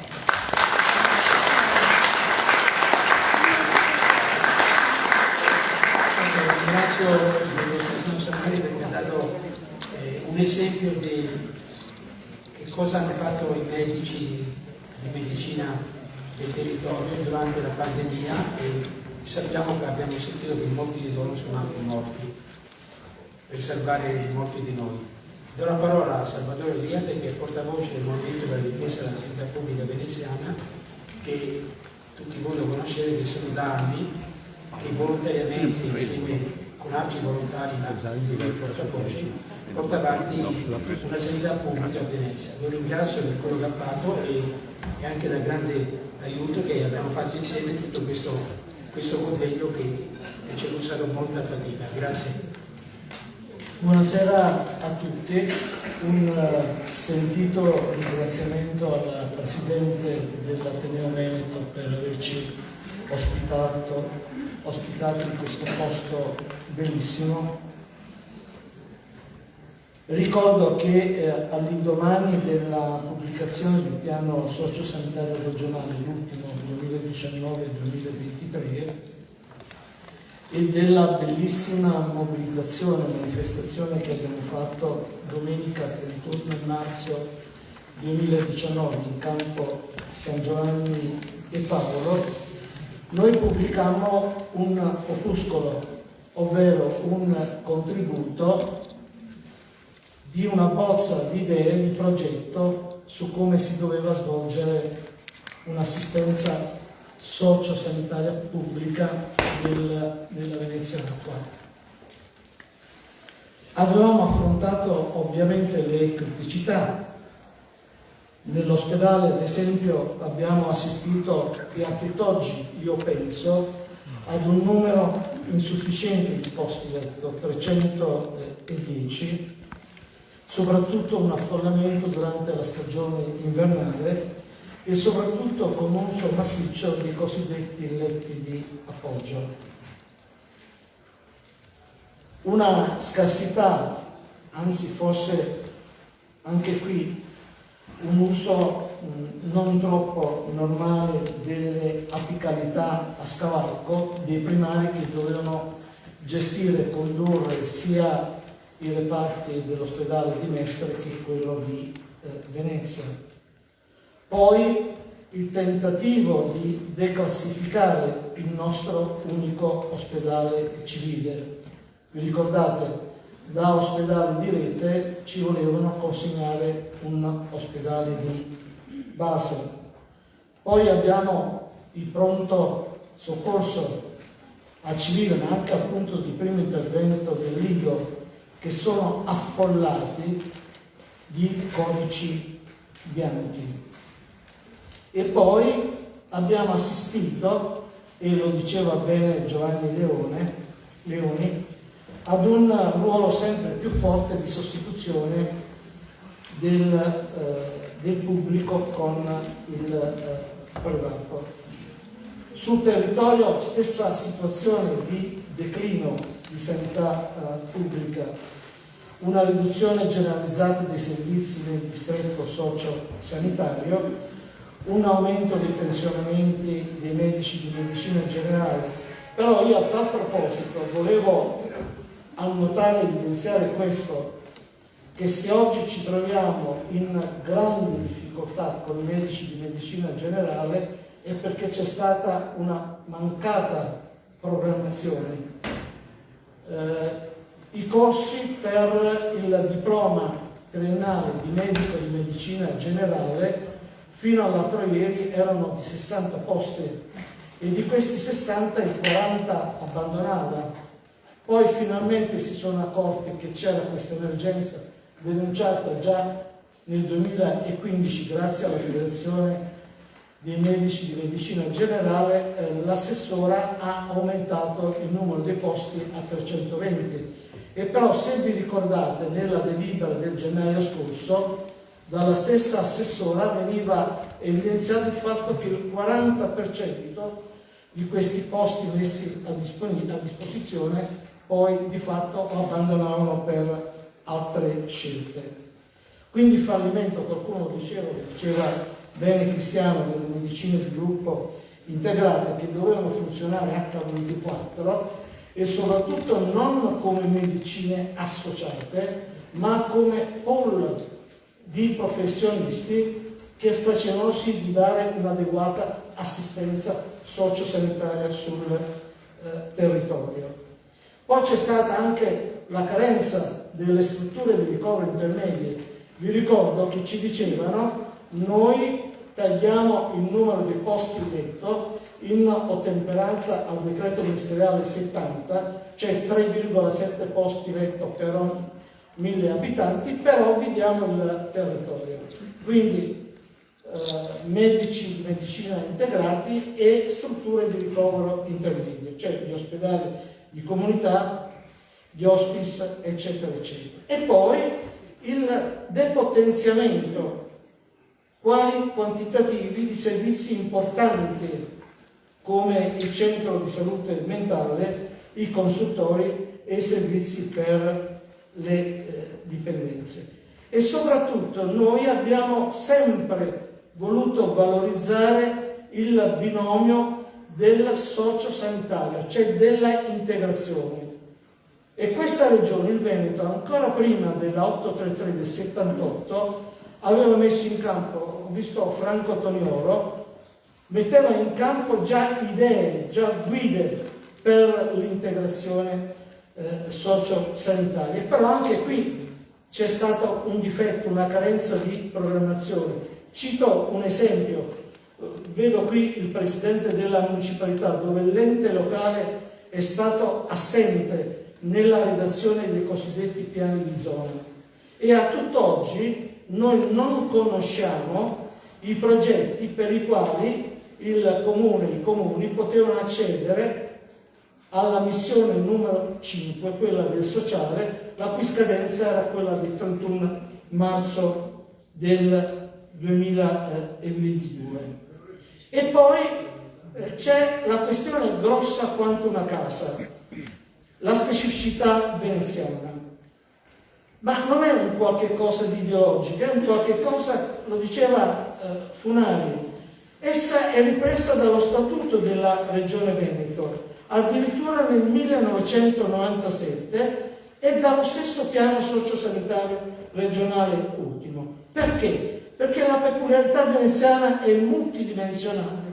Venezia è città bipolare, terraferma laguna, è una città insulare, è una città caratterizzata nella sua parte lagunare da una particolare situazione demografica, città in cui la mobilità è difficile, lo diceva e lo evidenziava bene Cristiano, città in cui rilevante è il fattore delle barriere architettoniche. Venerdì scorso in CGIL si dimostrava anche la percezione della distanza. Un conto è chi è sano, un altro conto è chi purtroppo è portatore di qualche handicap. È una città dotata di strutture sanitarie che possono essere di rilievo. Guardate, nei giorni, nelle 3 settimane dove abbiamo partecipato ai banchetti davanti al Giustiniano, vedevamo che il distretto funzionava, contavamo circa 500 presenze dalle 8 alle 12. Quindi significa che è una struttura attrattiva, che addirittura venivano persone, cittadini anche dalla terraferma. Venezia città d'arte, Venezia città fortemente turistica, è una città con importanti insediamenti universitari. Quindi tali caratteristiche che sono riconosciute dal punto di vista normativo, però ai noi non sono riconosciute dal punto di vista finanziario. E il precedente direttore generale faceva dei conti a fronte di un finanziamento extra per la città d'acqua da parte della regione, 18 milioni di euro insufficienti. Lui calcolava che ce ne volevano 80 per far sì di far funzionare i servizi come in terraferma. Ma la nostra preoccupazione, qui oggi lo vorremmo evidenziare in questo convegno, è che abbiamo la sensazione che manca un progetto, un piano strategico per la città d'acqua. Quando abbiamo incontrato il direttore generale nel luglio scorso, questo non veniva fuori tanta buona volontà, però i fatti ci dicono che questa buona volontà non si è trasformata in concretezza. E poi il deficit dovuto alla specificità della città d'acqua nell'erogazione dei servizi veniva compensata dalle vendite immobiliari. Ci siamo opposti quando Dal Ben ha venduto le case, perché queste case, Giovanni Leoni, potevano essere un incentivo per stimolare i medici a lavorare a Venezia. Hanno venduto tutto. Oggi l'unico patrimonio immobiliare che c'era stato, Villa Tevere, che non viene venduta nonostante decine di bandi di gara, e l'area dell'ex ginecologia appesa ad un filo rispetto ad accordi capestri come quelli della Cassa Depositi e Prestiti. Noi oggi vorremmo passare dalla protesta alla proposta e non vorremmo parlare come sempre dei contenitori, del civile, del Giustiniano, dell'ex ospedale al mare, ma vorremmo confrontarci con voi sui contenuti di come secondo noi potrebbe essere un'assistenza sociosanitaria adeguata ai bisogni di coloro che vivono a Venezia. Questa ipotesi noi la consegneremo al direttore generale. Abbiamo un incontro il 5 di ottobre proprio sulla carenza dei medici di medicina generale. Presenteremo questa nostra ipotesi di lavoro. E come sempre noi siamo abituati a pensare alla sanità divisa in tre aree, quella ospedaliera, quella territoriale e quella preventiva. Però negli ultimi anni queste tre aree non sono equivalenti, nel senso che l'area territoriale mantiene o dovrebbe mantenere una missione complessiva, perché è a partire da questa dove si definiscono percorsi concreti, percorsi assistenziali in una logica complessiva di promozione e tutela della salute dei singoli individui. Oggi è dominante il ruolo che viene ricoperto dall'assistenza sanitaria, soprattutto quella centrata nell'ospedale, ma sono passati 44 anni dalla 833 dove si voleva superare il principio della ospedale centralità e purtroppo ancora oggi si cade in questo concetto di ospedale come luogo qui e subito della prestazione sanitaria. Noi vorremmo ringraziare il dottor Filippo Palumbo, che è stato a lungo direttore generale del Ministero della Salute, è stato anche dirigente della Regione Veneto, che ha elaborato con noi questo tipo di proposta. E noi pensiamo che uno degli obiettivi primari e strategici è proprio quello di passare dalla forte criticità della situazione attuale al rilancio delle cure primarie e della integrazione assistenziale. Oggi di fatto la medicina di famiglia segna una forte difficoltà a svolgere il fondamentale ruolo. Noi vorremmo inoltre che la prospettazione di forme di passaggio dell'erogazione da parte di soggetti privati fosse calmierata. Non è possibile, basta andare sul Ponte della Libertà, dove un certo Boscolo Bielo si è caratterizzato nella sua storia per la gestione di cantieri di sabbie, abbia aperto un poliambulatorio, e lì nel poliambulatorio troviamo tutti gli ex medici che si sono licenziati dall'ospedale civile. E quindi dobbiamo noi valorizzare, dobbiamo mettere sul campo assieme con l'ente locale, con l'ordine professionale, con il comune, una idea, uno straccio di idea di proposta per Venezia. E abbiamo visto, aspettavamo come una manna la questione delle casse della comunità, soprattutto per la città d'Acqua, dove 1 su 3 ha superato i 65 anni e dove il 40% di essi è famiglia mononucleare. Avevamo bisogno di questa casa della comunità e invece ci siamo accorti che d'improvviso, con un pasticcio, lo diceva bene Nicola Funari, delle delibere di giunta regionale, oggi l'unica casa della comunità legata al PNRR, e quindi la devono fare a costo zero, è quella dell'Idolo.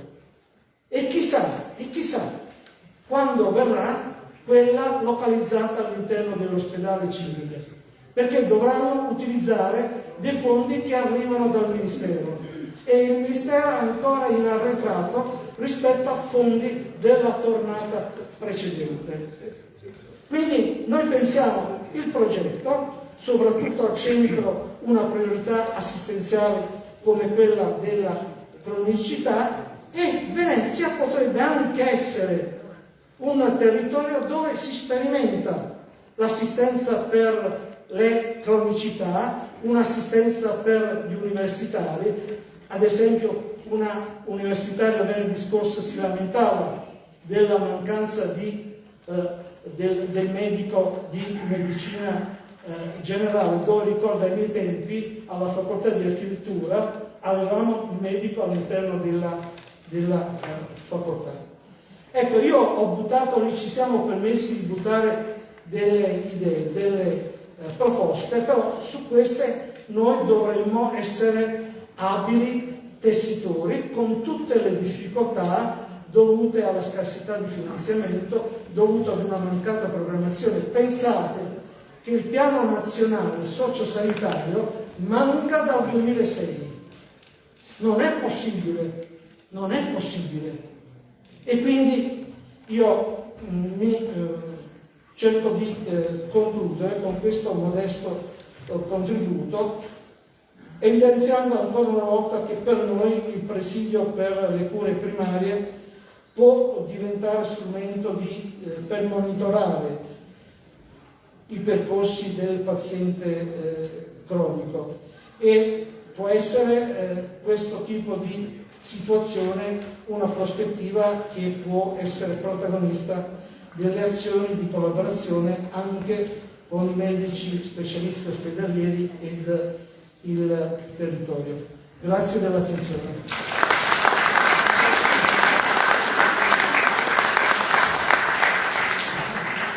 Io ringrazio Niente perché da anni che sta lottando per una migliore sanità, e soprattutto mi sembra sta nel campo di quello che dicevo prima io, che bisogna proporre, avere coraggio di proporre e andare avanti senza aver paura che qualcuno ci dica che siamo stati strumentalizzati. Noi, e qui dando la parola alla dottoressa Francesca Corso, coordinatrice del volontariato, devo dire che venendo anche io dal volontariato, perché io ho tempo, sono stato anche presidente del centro di servizio del volontariato di Venezia, dico che Venezia, se non ha i volontari, non esiste, perché sono i volontari che danno forza, e molti qui sono presenti, li ringrazio perché sono anche presidenti di varie associazioni, sono presenti oggi, il contributo che danno, quindi ringrazio da Francesca Corso che ha partecipato, ringraziando lei, ringrazio tutti i volontari che danno un esempio di una società migliore civile. Grazie Francesca Corso.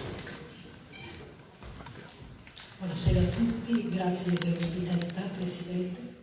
E credo che in questo dibattito di grandi malattie, di sofferenze, di limitazioni di tipo organizzativo, sociale, sanitario, vi sia un malato gravissimo, che è quello della sanità. Cioè, più malata della sanità in questa fase chi c'è? Nessuno. Perché a mio avviso ci sono anche dei peccati originali rispetto a questa dimensione. Ci sono degli aspetti di carattere costituzionale che non sono stati declinati bene nella successiva fase erogativa della legislazione, consentendo per esempio sul territorio nazionale, essendo la sanità una materia concorrente, di poter esprimere in piena libertà democratica e anch'essa costituzionale sicuramente lo sviluppo di modelli sociali organizzativi sicuramente diversi, ma che non hanno un filo conduttore rispetto a una risposta dovuta ai diritti dei cittadini del problema delle cure, di come si viene sviluppato il proprio benessere. Ecco, io credo che questa sia una grandissima limitazione, perché non c'è la possibilità di poter intrecciare modelli virtuosi che diventano poi per effetti a cascata delle situazioni che vanno a regime in una modalità tipica organizzativa dei sistemi che incrociano sanità, salute e assistenza. Ecco, io sono una delle 3 coordinatrici della vetrina del volontariato. Le altre mie colleghe sono Gianna Masi e Anna Da Solis, che ci stiamo adoperando per lo sviluppo di una serie di iniziative a livello locale che siano capaci di intrecciare una serie di interventi che vengono effettuati dalle 40 associazioni circa che hanno aderito alla vetrina, e di cui queste una quindicina, peraltro, con funzioni di carattere prevalentemente sanitario, con una forte rilevanza e compenetrazione di materie intreccio tra il sociale, l'assistenziale e il sanitario. Perché, vedete, al volontariato, dall'osservatorio che noi abbiamo, e abbiamo la sede in Campo Santa Margherita, abbiamo una presenza di persone che si rivolgono alla vetrina. Ma perché si rivolgono alla vetrina del volontariato? Perché i cittadini si rivolgono individualmente alle singole associazioni? Si rivolgono perché i livelli istituzionali non rispondono alla soddisfazione dei bisogni che loro esprimono. È molto molto semplice. Se noi fossimo all'interno di uno Stato di diritto, evidentemente alcune funzioni, chiamiamole così, residuali del volontariato non sarebbero di competenza. Però la vita delle associazioni ha questa declinazione e le risposte che vengono date in parte possono essere canalizzate negli ambiti istituzionali, dove non sempre si trovano delle risposte adeguate. E diciamo che per la costruzione di un modello, così come diceva Salvatore, serve una grandissima disponibilità da parte degli enti locali, da parte degli enti pubblici, a poter dialogare per la costruzione di un modello che oggi non ha sinergie comuni, ha solamente dei percorsi di carattere soggettivo e individuali con alcuni rilievi di riferimento interistituzionali che però non soddisfano sicuramente quei tipi di bisogni che venivano qui espressi e per i quali bisogna essere molto addentro, peraltro, nei meandri dei problemi di carattere economico, sociale e quant'altro, per riuscire a capire bene come questa partita viene giocata. Perché se il malato è grave, qui c'è qualcuno che non l'ha curato. E la sanità, oggi così com'è organizzata, evidentemente richiede una riflessione anche nella modalità di carattere organizzativo.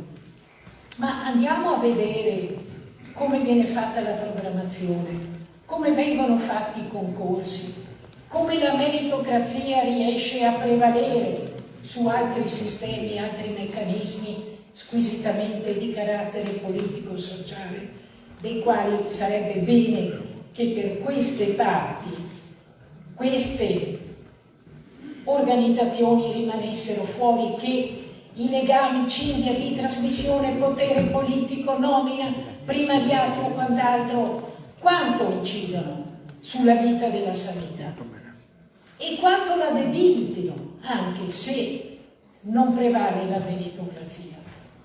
E adesso i problemi da dover riaggiustare sono moltissimi. Io non credo, per esempio, che sarà semplice fare una sostituzione dei medici così ipso fatto, perché innanzitutto il numero di medici che vengono sfornati dalle università non sono sicuramente sufficienti. Tu dici adesso io amplio il numero dei medici, ma cosa ampli il numero? Certo, va bene, però quando sarà pronto il medico per lavorare? Sarà almeno per 4 anni la situazione sarà questa.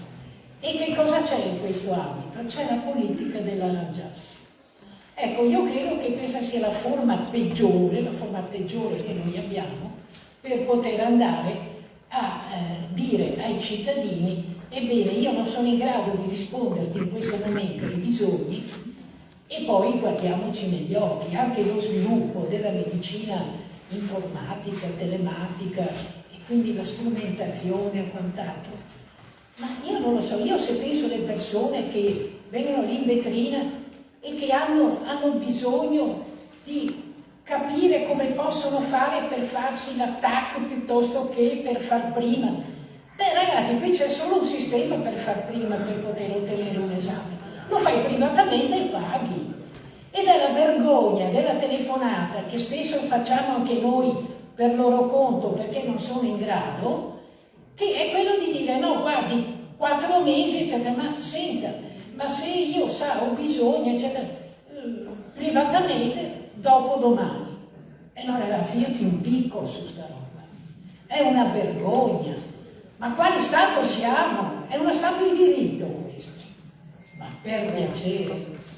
E allora, ecco che qui si coniuga anche il problema della casa di comunità.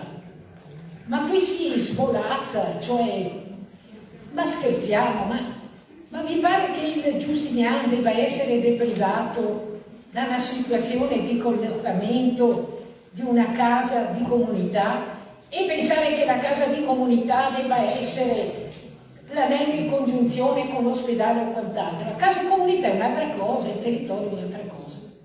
E allora, guardate, io credo che le prospettive, guardate, io mi auguro che le cose in questo paese possano andare meglio, non lo so, ma io me lo auguro di cuore.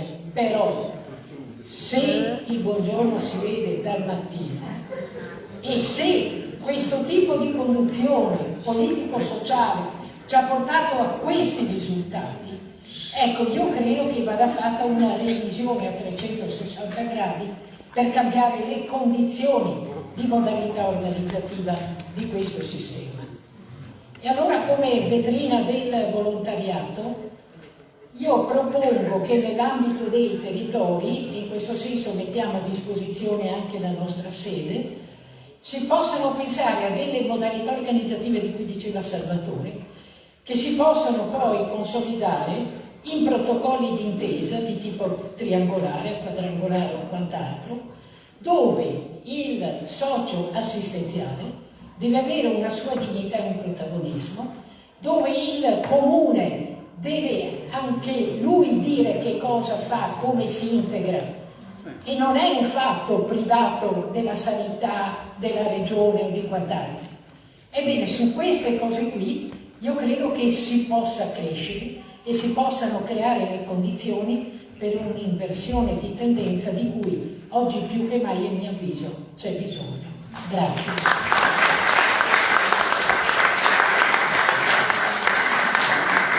Ringrazio la Francesca non solo per questa sera ma anche per tutte le attività che fanno insieme con gli altri, perché in definitiva sono le donne che ho visto in questo tempo che hanno un sacrificio maggiore, perché devono stare dietro ai bambini, dietro alle mamme, ai genitori, ed il problema è la fatica che fanno proprio per la sanità. Quindi la sanità deve venire incontro a queste esigenze, ma vedo il caso che non lo fa. Invece bisogna fare un invito alla sanità di ricordarsi delle persone che vivono a Venezia. E adesso dulcis in fondo, si dice, vero? Lasciamo al dottor Marco Borghi, che è presidente della Municipalità di Venezia, di Murano e di Burano, di dire la sua impressione. Io lo ringrazio perché ha accettato. Ecco, come diceva la presidente dottoressa Mangheraggio, noi abbiamo mandato di PEC a tutti e anche risposto di PEC, quindi siamo tranquilli che il nostro dovere è di invitare le persone, l'abbiamo fatto con PEC e risposta anche con PEC. Quindi volevamo invitarle questa sera perché secondo noi è bene che la sanità, qualcuno ha detto che la sanità è ricchezza, non sono d'accordo, la sanità è salute, la sanità è vita, non ricchezza, ecco, io sono contrario a questo termine che ho usato qualche persona sui giornali. La sanità è vita, è la vita di noi che viviamo civilmente in una società. Grazie Borghi che sei intervenuto. Grazie a voi, ovviamente grazie a chi ci ospita, perché l'ho detto anche in altre occasioni, questo è un luogo particolare, nel senso che è un luogo dove la città si incontra a 360 gradi.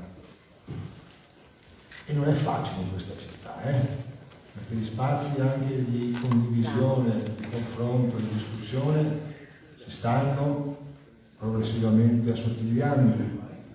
E questo ovviamente è uno dei motivi per cui anche una città perde molto di più rispetto ad altri luoghi. Grazie naturalmente agli organizzatori, con i quali anche in occasioni in passato ho dato il mio contributo. Cosa volete che vi dica? È stato detto di più di tutto. È una situazione che si conosce a 360 gradi da tempo, in tutte le sue declinazioni, piccole, medie e grandi. È una situazione che secondo me si riassume in questi punti: la normativa, che è fondamentale in uno Stato di diritto. Se non ci sono leggi, non ci sono, come dire, delle regole, è chiaro che non può esistere nulla. Allora la normativa deve essere una buona normativa, innanzitutto, deve essere una normativa accessibile, e spesso, per motivi personali, frequento anch'io la ragione, le famose DGR sono dei gineprai dal punto di vista, chiamiamolo, della lettura.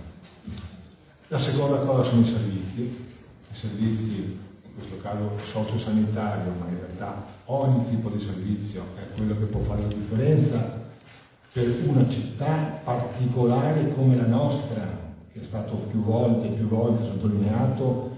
Non è che sia solo specifica, è proprio speciale, tanto è vero che un paio di mesi fa siamo entrati anche nel dettato costituzionale questa specificità, che non è una cosa da poco. Sappiamo bene che la Costituzione poi non garantisce un'operatività, ma cerchiamo anche sotto questo profilo di prendere al balzo questa opportunità. La mobilità e i trasporti, è chiaro, se io sono in terraferma posso portare mia madre in 448 a qualunque ora del giorno o della notte in un presidio sanitario, in pronto soccorso o quant'altro, se abito a Burano o abito alla Giudecca, alle 2 di notte arrivare con un mezzo pubblico penso che sia praticamente o quasi impossibile. Il personale è uno dei punti centrali della pubblica amministrazione. I medici e gli infermieri sicuramente stanno soffrendo una situazione che è sotto la vista di tutti, in particolare dopo la pandemia, ma in realtà è una dismissione complessiva della pubblica amministrazione. Non sono solo la sanità. Ogni luogo pubblico sta perdendo dipendenti senza acquisirne altri, caricando di lavoro che è rimasto o se no esternalizzando il servizio. Quindi a maggior ragione che il personale è il punto centrale in tutte le sue declinazioni. Strutture, infrastrutture e residenzialità. Altro nodo. Dobbiamo cercare di smetterla di dare dei luoghi solo e esclusivamente a funzione espositiva e turistica. Ci sono dei soggetti che sono pubblici, che hanno dismesso residenze per anziani, inizialmente progettate per social housing e quant'altro, e sistematicamente invece, se non vengono vendute o alienate, vengono destinate a funzioni che non hanno nulla a che fare con chi, come Giustinian, la contessa, ha donato all'istituzione. Perché l'ASL, quando ha fatto quella politica di alienazione, erano tutte donazioni private. La signora o il signore che credeva che quella casa potesse essere un rifugio, un presidio per i veneziani, è stato buggerato. E io dico a tutte le mie concittadine e concittadini, se fate un atto di testamento o una donazione, scrivetelo nero su bianco che quella funzione residenziale non può essere compromessa, perché funziona così, a maggior ragione se è una cosa pubblica. Chiudo dicendo, cosa manca in tutto questo? Manca la politica. Esatto. Ve lo dico da fresco di nomina, certamente inesperto e poco avvezzo a quella che è la cattiva politica, che cioè quello che non si dichiara ma si fa sotto banco, eccetera, eccetera. Manca la politica, manca una regia, manca un coordinamento, perché è questo che deve fare in particolare l'amministrazione comunale, perché è lei che dovrebbe interloquire con l'ATER per farsi dare a piano terra i famosi ambulatori per i medici di base, è lei che deve andare a AVM, che erano solo partecipati, e dire guardate che non funziona così, bisogna trovare una soluzione. È lei che può andare dall'ASL a dire questo contatto. Quindi se non recuperiamo questa responsabilità politica, la nobiltà della politica, poi le risorse sono un altro grosso problema, ma credo che possano anche essere un problema apparentemente secondario. Ci vuole una volontà, quella in questa città, particolarmente d'acqua, io non la vedo da diverso tempo. Noi come municipalità possiamo fare poco, forse quasi nulla, come strumenti sapete bene non ne abbiamo, però ecco, essere come dire, portavoci di istanze, portavoci anche attraverso atti ufficiali, che abbiamo già fatto in occasione sia della pandemia ma anche per altre cose, è un compito che è proprio dell'organo di prossimità come la municipalità. Io vi ringrazio tutti, ringrazio lo SPCGL che appunto venerdì scorso ha presentato la prima parte di questa ricerca importante, molto importante, sullo stato di salute, passatemi il termine, della situazione sociosanitaria veneziana, in particolare per gli over 65, e che dovrebbe terminare, se non ricordo male, in gennaio del prossimo anno, e sarà uno degli strumenti importanti che poi chi vuole utilizzarlo in maniera proficua può farlo.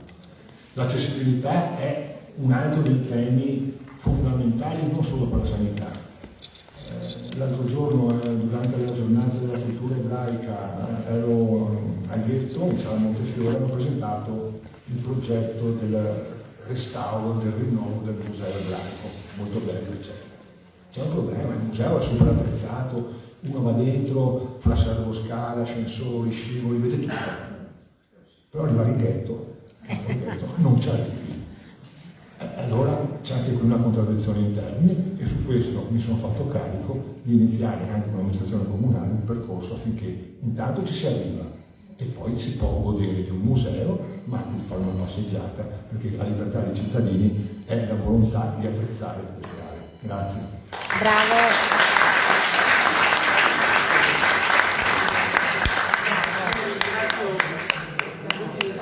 Perché siamo stati puntualissimi.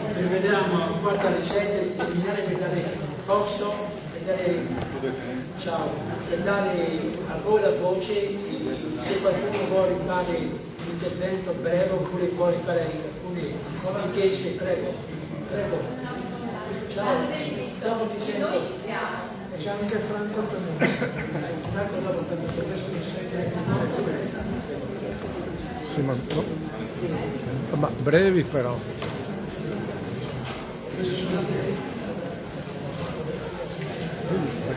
Scusate, io voglio sottolineare solo due passaggi.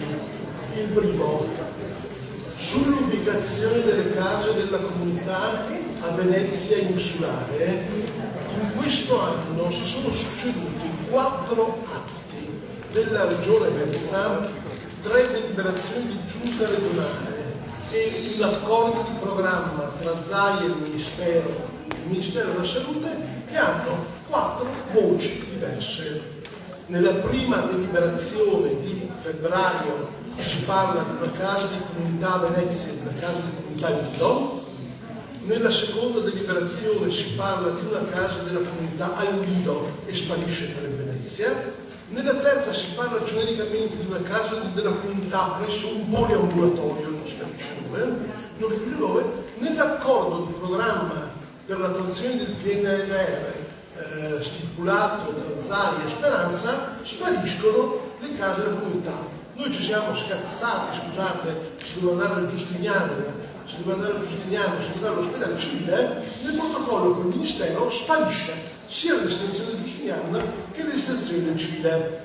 Mi si dice perché non è finanziamento del PNR, però peccato che Noale non finanziata dal PNR viene messa con scritto si farà la casa della comunità di Noale con i fichi secchi, ma c'è la voce.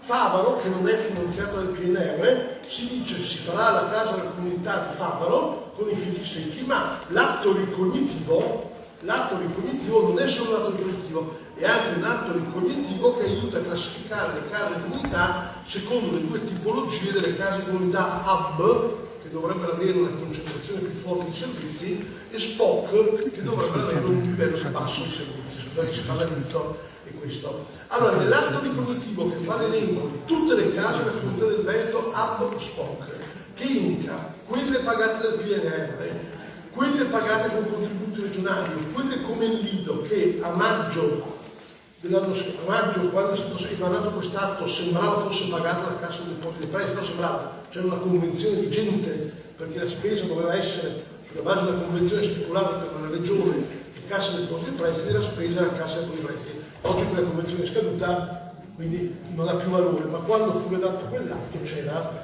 Allora, le case di comunità pagate dal PNR sono segnate, le case di comunità pagate da altre fonti, testualmente, altre fonti sono segnate, le case di comunità pagate dalla Cassa dei Depositi e Prestiti sono segnate, sparisce Venezia Centro Storico.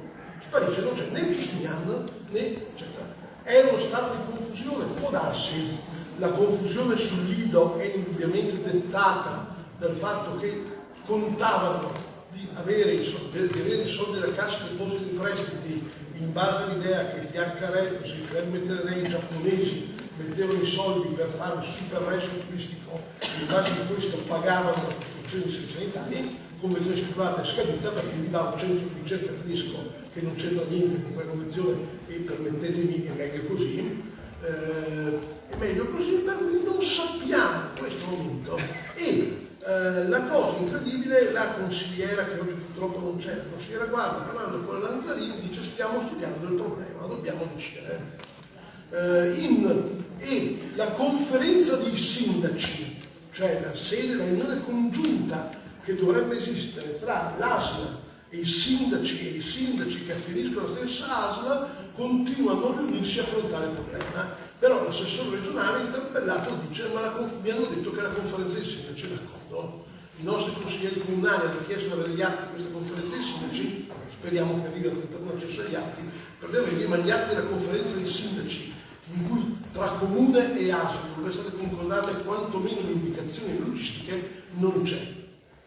Quindi in questa confusione, e concedetemi un'altra tragedia, che c'è qualcuno che pensa di fare la riforma sanitaria con i fichi secchi, perché poi il problema vero è che noi discutiamo di questa questione, ma i finanziamenti del PNR hanno dei tempi lunghi e sono solo investimenti in conto capitale, quindi non pagheranno un infermiere, un personale, una persona, purtroppo. Questa è la tragedia. I finanziamenti del PNR servono a pagare muri e apparecchi impiantistica, ma non permettono, per la loro caratteristica di fondi europei, di pagare neanche un infermiere in più.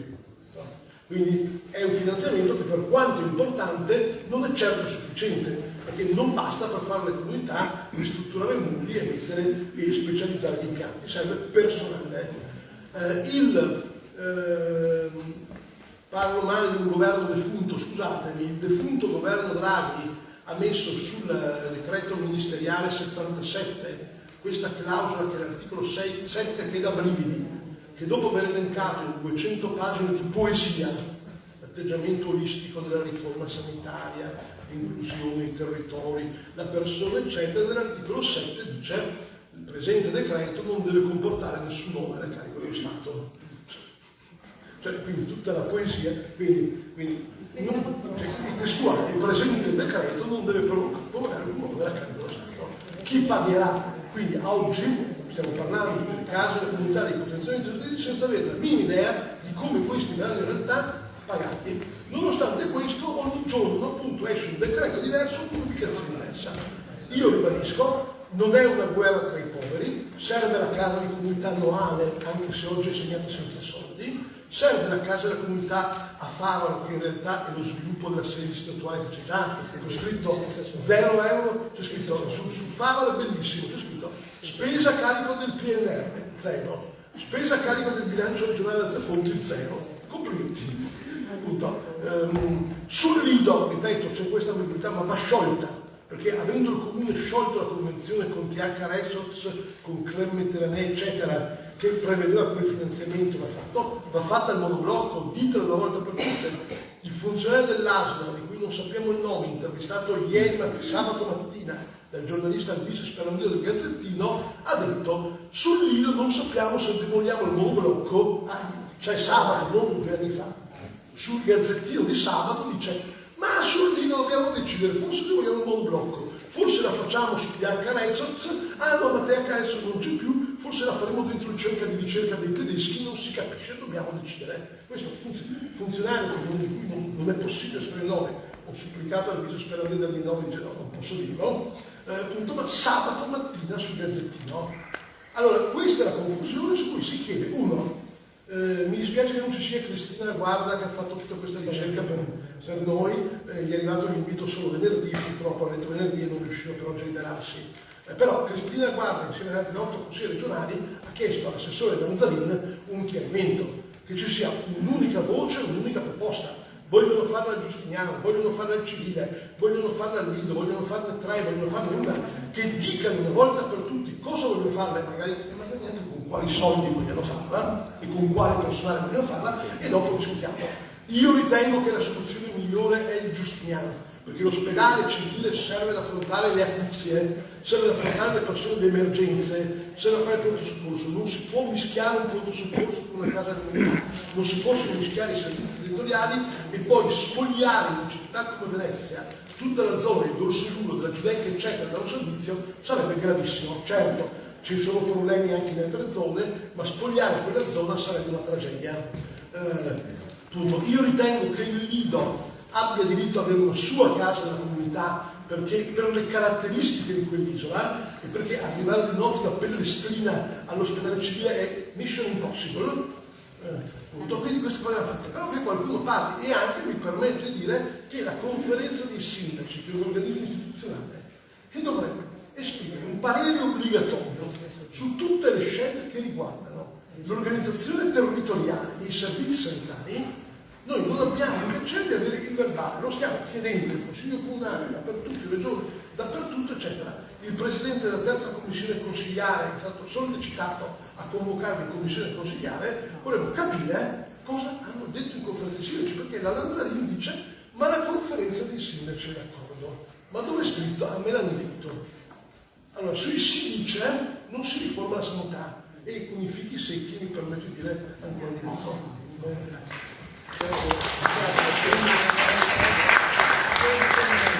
Scusate, prima che do la parola, io volevo dire che anche io ho detto che c'è confusione, però una cosa bisogna essere chiari, obiettivi, non di parte. Io ho sempre stato cercato di essere obiettivo di parte anche